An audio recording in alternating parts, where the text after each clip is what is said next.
കൃഷ്ണ ഗുരുവായൂരപ്പ ശരണം. ഗുരുവായൂരപ്പൻ്റെ ഉച്ചപൂജ കഴിഞ്ഞു, കളഭാലങ്കാരം കഴിഞ്ഞു, നട തുറന്നു കേട്ടോ. അപ്പോൾ നമുക്കെല്ലാവർക്കും ഗുരുവായൂരപ്പനെ കാണാം. ഗുരുവായൂരപ്പനെ കാണാനായിട്ട് പോവാം. ആ ചതുർബാഹുവായ വിഗ്രഹത്തിൽ, ഗുരുവായൂരപ്പൻ്റെ ആ ദേവകൾ പൂജിതമായ വിഗ്രഹത്തിൽ, മഹാപ്രഭുവിൻ്റെ വിഗ്രഹത്തിൽ ഇന്ന് ഏത് രൂപത്തിലാണ് ഭക്തരെ അനുഗ്രഹിക്കാനായിട്ട് ആ കളഭച്ചാർത്തിലൂടെ നിൽക്കുന്നത് എന്ന് നോക്കാനായിട്ട് നമുക്ക് ഓരോരുത്തർക്കും ആകാംക്ഷയാണ്. അപ്പം എന്തായാലും നമുക്ക് അങ്ങനെ പോവാം. ഇന്നാണെങ്കിലോ അഭൂതപൂർവമായ തിരക്കാണ്. തിരക്ക് എന്ന് പറഞ്ഞാൽ ഇന്നത്തെ തിരക്ക് എന്ത് തിരക്കാണെന്നാണ് പറയുക, അത്രയ്ക്കും തിരക്കാണ്. ഇന്നലെ തിരക്കായിരുന്നു, ഇന്ന് അതിലേറെ തിരക്ക്. ഇന്ന് ശരിക്കും പറഞ്ഞാൽ സാധാരണയുള്ള ക്യൂ കോംപ്ലക്സ് നിറഞ്ഞ് കവിഞ്ഞ്, മേൽപ്പത്തൂർ ഓഡിറ്റോറിയം നിറഞ്ഞ് കവിഞ്ഞ്, അവിടുന്ന് പുതിയതായി നിർമ്മിച്ച ക്യൂ കോംപ്ലക്സ് നിറഞ്ഞു കവിഞ്ഞ്, ഗുരുവായൂരപ്പൻ ഓഡിറ്റോറിയം നിറഞ്ഞു കവിഞ്ഞ്, വീണ്ടും പടിഞ്ഞാറ നടവഴി KSRTC സ്റ്റാൻഡിന് അപ്പുറത്തേക്ക് എത്തി. ഏകദേശം പറഞ്ഞാൽ മമ്മിയൂർ വരെ എന്നൊക്കെ പറയാം. അത്രയ്ക്കും ജനപ്രളയമാണ് ഇന്നത്തെ. അത്രയ്ക്കും മനോഹരമായ ആ ഒരു കാഴ്ചയാണ്. കാരണം ഗുരുവായൂരപ്പൻ്റെ ചൈതന്യത്തിന് വണങ്ങി ഇത്രയധികം ജനലക്ഷങ്ങൾ, അങ്ങനെ തന്നെ പറയാം, ആയിരങ്ങളല്ല ജനലക്ഷങ്ങൾ, അത്രമേൽ സ്വാധീനമാണ് ഗുരുവായൂരപ്പൻ്റെ ആ ചൈതന്യത്തിന് നമ്മുടെ ഭക്തർക്ക് എന്നുള്ളതാണ്. കാരണം ഇവരാരും ഒരനുഗ്രഹവും കിട്ടാതെ അല്ലല്ലോ വരുന്നത്. എല്ലാവർക്കും കാര്യസാധ്യമിതം എന്ന് പറഞ്ഞിട്ടല്ലേ വരുന്നത്. ആ ഗുരുവായൂരപ്പനെ, പൊന്നുണ്ണിക്കണ്ണനെ ഒരു നോക്ക് കാണാനായി ഇത്ര അധികം കഠിനമായിട്ട് ആ ക്യൂ നിന്ന് വരുന്ന ഭക്തരെ എന്ത് പറഞ്ഞാൽ നമുക്ക് എന്താ പറയുക, എന്താണ് പറയാൻ പറ്റുക? അത്രയ്ക്കും കഠിനമായിട്ടുള്ള ആ ക്യൂ ആണ് അവരിന്ന് അനുഭവിച്ചിട്ടുള്ളത്. ഇവിടെ വരുമ്പോഴോ അതും അവരെ മാത്രമല്ല, മറ്റുള്ളവരെ മാത്രമല്ല പറയാനുള്ളത്. കാരണം എന്താ വെച്ചാൽ മാറ്റിയില്ലെങ്കിലും പ്രശ്നമാണ്, മറ്റുള്ളവർക്ക് പിന്നെയും നാളെ തൊഴാൻ പറ്റുള്ളൂ എന്നുള്ള പോലെയാണ്. അത്രയ്ക്കും തിരക്ക് കൂടുതലായിട്ടുള്ള, പറയുമ്പോൾ രാവിലെ ടോക്കനൊക്കെ ഉണ്ടായത് 6 മണി വരെയാണ് സീനിയർ സിറ്റിസനൊക്കെ. പക്ഷെ അതൊക്കെയും കഴിഞ്ഞപ്പോഴേക്ക് തന്നെ ശിവേലി കഴിഞ്ഞിട്ടൊക്കെയാണ് കുറേ ആളുകളെ അകത്തേക്ക് വിടേണ്ടി വന്നിട്ടുള്ളത്. അതേപോലെ ചോറൂണ്, ധാരാളം ചോറൂണുകളായിരുന്നു. അപ്പോൾ എല്ലാം കൊണ്ടൊന്ന് അതിവിശിഷ്ടമായ ഒരു ദിവസമായിരുന്നു. 30 വെള്ളി 30 വ്യാഴമൊക്കെ ആയിട്ട് നല്ല തിരക്ക് തന്നെ. ഇപ്പോൾ ദുഃഖവെള്ളിയുടെ അവധിയും എല്ലാ അവധിയും കൂടി ആയതുകൊണ്ട് നല്ല തിരക്കാണ്. എന്തായാലും ഒരുപാട് ഭക്തജന തിരക്ക് ആണ് ഇന്ന് ഗുരുവായൂർ അമ്പലത്തിൽ അനുഭവപ്പെട്ടത്. അതിനിടയ്ക്ക് തൊഴാൻ പറ്റാത്തവരുണ്ടായിട്ടുണ്ടാവാം. കാരണം ക്യൂ അറിയാതെ അകത്തെത്തിപ്പെട്ട് എന്താ ചെയ്യേണ്ടതെന്ന് അറിയാതെ എങ്ങനെ പോവും, എങ്ങനെ തൊഴും? ഓരോ വരിയുടെയും പിന്നിൽ പോയി നിന്ന് അവസാന നിമിഷത്തിൽ പറയുകയാണ്, ഈ വരിയല്ല, ഈ വരി 1000 രൂപയുടെയാണ്, അല്ലെങ്കിൽ ഈ വരി ചോറുകൊണ്ടേ അല്ലേ, അല്ലെങ്കിൽ ഈ വരി ടോക്കൻ്റെ ആണ്, അത് അല്ലെങ്കിൽ ഈ വരി പുറത്തേക്കുള്ളതാണ് എന്നൊക്കെ പറയുമ്പോൾ ആ ഭക്തജനങ്ങളുടെ മനസ്സിലുണ്ടാവുന്ന വികാരം അതൊന്ന് പറഞ്ഞറിയിക്കാൻ പറ്റാത്തത് തന്നെയാണ്. കാരണം മുഴുവനായിട്ട് ചോദിക്കാതെ, അല്ലെങ്കിൽ ആരോടും ചോദിക്കാതെ വേഗം ഗുരുവായൂരപ്പനെ ദർശിക്കുക എന്നുള്ള ഒരൊറ്റ ചിന്തയിൽ വരുമ്പോൾ വേഗം ഗുരുവായൂർ ക്ഷേത്രത്തിൽ എത്തുക എന്നുള്ളത് മാത്രമാണ് അവരുടെ ചിന്ത. അങ്ങനെ വരുകൊണ്ടാണ് ഈ ബുദ്ധിമുട്ടുകളൊക്കെ വരുന്നത്. നേരെ മറിച്ച് ഒന്ന് ചോദിച്ച് ഏത് വഴിയാണ് വരേണ്ടത്, ഏത് വഴിയാണ് അമ്പലത്തിലേക്ക് പോകേണ്ടത് ഉള്ളിലേക്ക് ദർശനത്തിന് എന്ന് വ്യക്തമായി ചോദിച്ചാൽ വ്യക്തമായി പറഞ്ഞു കൊടുക്കാനും ഒക്കെയുള്ള ഭക്തജനങ്ങളുമുണ്ട്, അവിടുത്തെ ജീവനക്കാരുമുണ്ട്. അപ്പോൾ എന്തായാലും ഇന്ന് ഗുരുവായൂരപ്പൻ്റെ ക്ഷേത്രത്തിൽ അഭൂതപൂർവമായ ഭക്തജന തിരക്കായിരുന്നു. നമുക്കെന്തായാലും ഗുരുവായൂരപ്പൻ ആ തിരക്കിനുള്ളിലൂടെ നമുക്കും ഗുരുവായൂരപ്പനെ കാണാനായിട്ട് പോവാം. ആദ്യം തന്നെ ആ ഗുരുവായൂരപ്പൻ്റെ ആ കിഴക്കേ നടയിലുള്ള ഗണപതി ക്ഷേത്രത്തിൽ വന്ന് ഗണപതിനെയൊക്കെ കണ്ട് തൊഴുത് അനുഗ്രഹമൊക്കെ വാങ്ങിയിട്ട് നമുക്ക് അകത്തേക്ക് പോവാം. ഗോപുരവാതിൽ കടന്ന് അങ്ങനെ വരുമ്പോൾ തിരക്കിനിടയിലൂടെ നമ്മൾ ഇന്നിപ്പോൾ പറഞ്ഞ മാതിരി വന്ദേ ഭാരതൊക്കെയാണ്, അതായത് കൊടിമരം വഴി നേരിട്ട് വിടുകയൊക്കെയാണ്. അങ്ങനെ നമ്മൾ വരുമ്പോൾ വാതിൽപ്പടി കയറുകയാണ്. വാതിൽപ്പടി കയറിയിട്ട് നമ്മുടെ പൊന്നുണ്ണിയെ നോക്കാനായിട്ട് ശ്രമിക്കുകയാണ്. കയറുമ്പോൾ തന്നെ അത്യാവശ്യം നല്ല തിരക്കാണ്. എന്നാലും കുറച്ച് മെച്ചമുണ്ട്. ആ വാതിൽപ്പടി ഒന്നിങ്ങനെ തിരിഞ്ഞ് കയറുകൊണ്ട് കുറച്ചൊരു മെച്ചം തോന്നിക്കുന്നുണ്ട് ഭക്തജനങ്ങൾക്ക് അവിടെ. എന്നാലും ചില ഭക്തജനങ്ങൾ ഇടിച്ച് കയറാനൊക്കെ ശ്രമിക്കണം. അതൊക്കെ കാണാം നമുക്ക്. കാരണം അവിടെ നമുക്ക് ചെല്ലുമ്പോൾ തന്നെ അനുഭവപ്പെടുന്ന കാഴ്ചകളൊക്കെ അല്ലേ. എന്തായാലും നമ്മൾ അങ്ങനെ വരുമ്പോൾ ഇടതുവശത്തുള്ള ആ മേൽപ്പത്തൂര് ഇരുന്ന് നാരായണീയം എഴുതിയ ആ പീഠം കാണാം. ആ പീഠം ഒന്ന് നോക്കി സ്മരിക്കുക മേൽപ്പത്തൂരിനെ. അതുപോലെ വലതുവശത്തുള്ള ആദ്യത്തെ തൂണ് കണ്ടാൽ അത് നോക്കിയിട്ട് ഒന്ന് നരസിംഹാവതാരം മനസ്സിലിങ്ങനെ ഓടിയെത്തുക, അതൊന്ന് സ്മരിക്കുക. അങ്ങനെ നമ്മൾ ശ്രീലകത്തേക്ക് ഇങ്ങനെ നോക്കുമ്പോൾ നമ്മുടെ പൊന്നുണ്ണിക്കണ്ണൻ്റെ കാൽപാദം ഇങ്ങനെ കാണുന്നു, കാൽവളകൾ കാണുന്നു. അങ്ങനെ നല്ല മഞ്ഞ പട്ട് ഞൊറിഞ്ഞെടുത്ത് കിങ്ങിണിയൊക്കെ ഇങ്ങനെ കുമ്പയോട് ഒട്ടിക്കിഴഞ്ഞിങ്ങനെ നിൽക്കുന്ന ഒരു അധികം തടിയില്ലാത്ത ഒരു പൊന്നുണ്ണിക്കണ്ണൻ. അങ്ങനെ ആ പൊന്നുണ്ണിക്കണ്ണൻ ഒരു കൈ ഇങ്ങനെ ഇടത്തെ കൈ മറ്റേ അരയിലിങ്ങനെ കുത്തി വലത്തെ കയ്യിൽ ഓടക്കുഴലും പിടിച്ച് അങ്ങനെ നിൽക്കുന്ന പൊന്നുണ്ണിക്കണ്ണനാണ് ഇന്നത്തെ ആ ശ്രീലകത്തെ ആ ഭഗവാന്റെ രൂപം. അപ്പം എല്ലാവരും നോക്കിക്കോളൂ. അങ്ങനെ നോക്കുമ്പോൾ നമുക്ക് കാണാൻ പറ്റുന്ന കാഴ്ചകളാണ് ഇനി വർണ്ണിക്കുന്നത്. ആ കഴുത്തിലൊരു മാങ്ങാമാല കാണാനുണ്ട്, ഒരു വളയം പോലത്തെ മാല ഉണ്ട്, ഒരു പതക്കം പോലത്തെ മാലയുണ്ട്. അതേപോലെ ഗോപി തിലകം വെച്ചിട്ടുണ്ട്, കൈവളകൾ കാണാനുണ്ട്, തോൾവളകൾ കാണാനുണ്ട്. അതൊക്കെ പൊന്നിൻ്റെയാണ്. അതൊക്കെ ഇങ്ങനെ വേറിട്ട് കാണാനുണ്ട്. ഈ നെയ്വിളക്കിൻ്റെ പ്രകാശത്തിൽ ആ പൊന്നിൻ്റെ ആ തിളക്കം കൂടി നമ്മളിലേക്ക് എത്തുകയാണ്.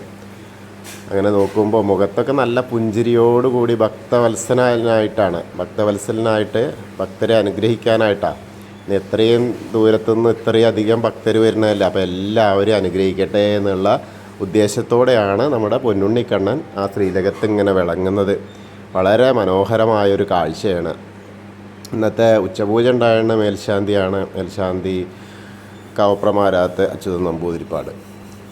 അതുപോലെ അങ്ങനെ നോക്കുമ്പോൾ തിരുമുടിമാലകൾ കാണാനുണ്ട്. ആ നല്ല പൊന്നിൻ്റെ കിരീടം ചാർത്തിയിട്ടുണ്ട്. കിരീടത്തിൻ്റെ മുകളിൽ തിരുമുടിമാലകൾ 2 എണ്ണമാണ്.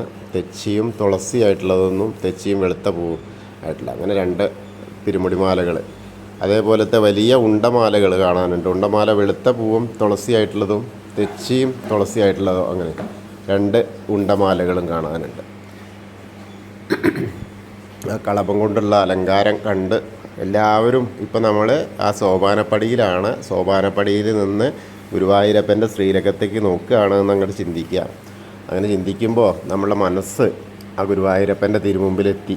അങ്ങനെ തിരുമുമ്പിലെത്തിയിട്ട് ആ ഗുരുവായൂരപ്പനെ കാണുന്നത് പോലെ സങ്കല്പിച്ച നമ്മുടെ മനസ്സിലേക്ക് ഗുരുവായൂരപ്പൻ്റെ ആ പൊന്നുണ്ണിയുടെ ആ കൈ കുത്തിയിട്ട് ഒരു അരയിൽ കൈ കുത്തിയിട്ട് ഓടക്കുഴൽ പിടിച്ച് നിൽക്കുന്ന ആ രൂപം അത് മനസ്സിലേക്ക് എത്തും. അപ്പോൾ എല്ലാവരും കണ്ട് പ്രാർത്ഥിച്ചോളൂ. അതിനുശേഷം നമ്മൾ നേരെ സോപാനപ്പടിയിൽ നിന്ന് താഴത്തേക്ക് ഇറങ്ങുകയാണ്. താഴത്തേക്ക് ഇറങ്ങിയിട്ട് ആദ്യം തന്നെ ആ അഗ്നികോണിലേക്ക്, അതായത് ആ ബലിതർപ്പണം ചെയ്യുന്ന ആദ്യത്തെ ആ അഗ്നികോണിലെ ആ കല്ലൊന്ന് നോക്കി തൊഴും. അതേപോലെ നേരെ വന്ന് തിടപ്പള്ളി നോക്കി തൊഴുക. തിടപ്പള്ളി നോക്കി തൊഴുത് തിരിഞ്ഞിങ്ങോട്ട് നോക്കുമ്പോൾ ആ ചുമരിൻ്റെ മുകളിൽ ചുമർ ചിത്രം, ആ അല്ലിയിലെ കണ്ണനെ കാണാം. അതൊന്ന് തൊഴുതാം. അതേപോലെ സപ്തമാതാക്കളെ കണ്ടു തൊഴാം. പിന്നീട് വരുമ്പോൾ നേരെ ഗണപതിയുടെ അവിടെ വന്ന് ഗണേശനെ കണ്ടു തൊഴാം.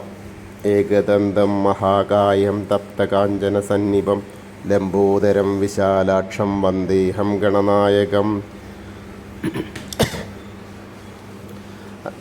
അത് കഴിഞ്ഞ് അങ്ങനെ ആ സരസ്വതി ദേവീനെയും കണ്ടു തൊഴാം. സരസ്വതി നമസ്തുഭ്യം വരദേ കാമരൂപിണി വിദ്യാരംഭം കരിഷ്യാമി സിദ്ധിർഭവതു മേ സദാ. അങ്ങനെ സരസ്വതി ദേവീനെയും കണ്ട് തൊഴുത് സരസ്വതി അറയെന്നൊക്കെ നോക്കി തൊഴുത് ഇങ്ങനെ വരുമ്പോൾ ആ കോർണറിലെത്തിയ ചെറിയ ഗണപതിയുടെ വിഗ്രഹം കാണാം. അതൊന്ന് തൊട്ട് തലോടാം. അങ്ങനെ മത്സ്യം, കൂർമ്മം, വരാഹം, നരസിംഹം വരെയുള്ള രൂപങ്ങൾ കാണാം. പിന്നീട് മേൽശാന്തിയുടെ അവിടുന്ന് അർച്ചന പ്രസാദം വാങ്ങാം. അങ്ങനെ അത് കഴിഞ്ഞ വാമന രൂപം, ഗജേന്ദ്രമോക്ഷത്തിൻ്റെ രൂപം, അതേപോലെ ഗരുഡൻ്റെ പുറത്തിരിക്കുന്ന മഹാവിഷ്ണുവിനെയൊക്കെ കണ്ട് തൊഴുത് നേരെ അനന്തശായിയായ അനന്തപത്മനാഭനെ കണ്ട് തൊഴാം. അനന്തപത്മനാഭൻ്റെ അടുത്ത് വരുമ്പോഴോ നിറയെ പൂക്കളാൽ അലങ്കൃതമായിട്ടാണ് എല്ലാവരെയും അനുഗ്രഹിക്കാനായിട്ടുള്ള ഇരുത്താണ്. അപ്പോൾ എല്ലാവരും കണ്ടോളൂ, തൊഴുതോളൂ.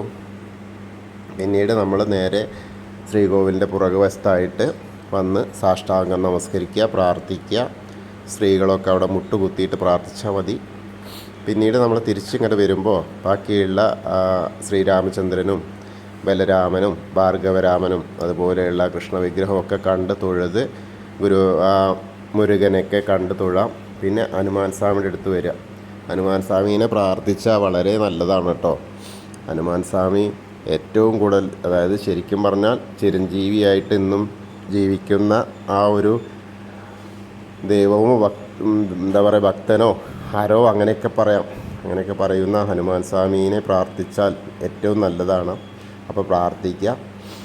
ത്വമസ്മിൻ കാര്യനിര്യാഗേ പ്രമാണം ഹരിസത്തമ ഹനുമാൻ യജ്ഞമാസ്തായ ദുഃഖക്ഷയകരോ ഭവ മനോജവം മാരുതതുല്യവേഗം ജിതേന്ദ്രിയം ബുദ്ധിമതാം വരിഷ്ഠം വാദാത്മജം വാനരയൂതമുഖ്യം ശ്രീരാമദൂതം ശിരസാ നമാമി.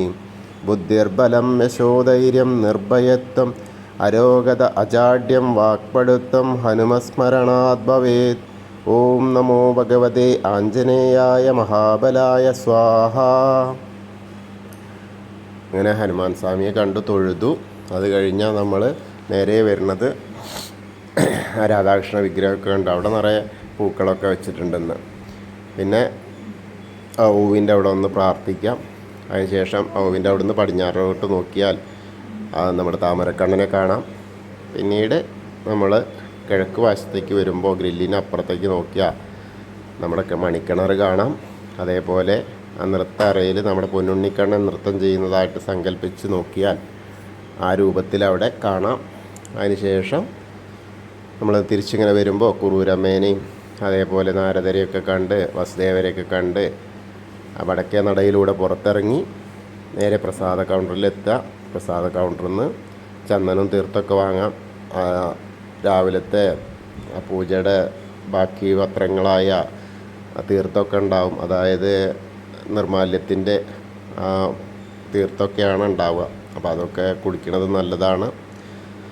അതിനുശേഷം നമ്മൾ നേരെ ഇടത്തരികത്ത് കാവിലെ ഭഗവതീനെ കാണാനായിട്ട് പോവാം. അവിടെ ഒന്നും പൂഴിയിട്ടാൽ ഉതരില്ല എന്ന് പറഞ്ഞ പോലെ അത്രയ്ക്കും തിരക്കാണ്.